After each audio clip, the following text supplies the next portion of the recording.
Sveiki. Taigi šiandien pasigaminau štai tokį įrankį prie savo plazminio pjovimo aparato. Čia jau išbandžiau į biškutį. Pirmiausias modelis buvo mano toksai paprasčiausias. Čia 5 skylutė. Čia skylutė su sriegiu padaryti ir čia įkaltas.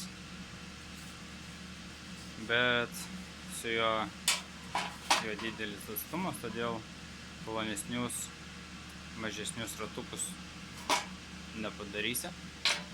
Taigi padariau štai tokią, ištekintą 20 laipsnių kampu, konusas.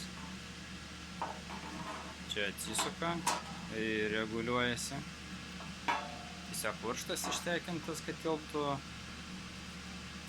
pats antgalis. Kitai pusė tik stripelis.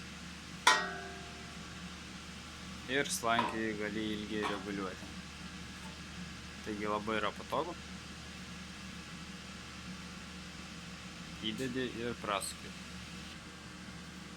Čia bandyta tiesiog su plazma išpjovus skylutę. Čia dabar 5 mm skylutė išpjauta. Ir tiek.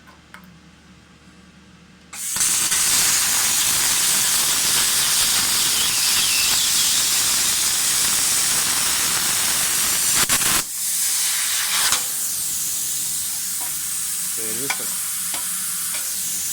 Lygus apskritimas.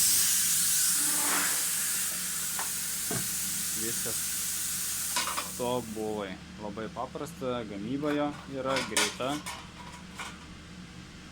10 minučių darbas. Tiek šiam video. Ate.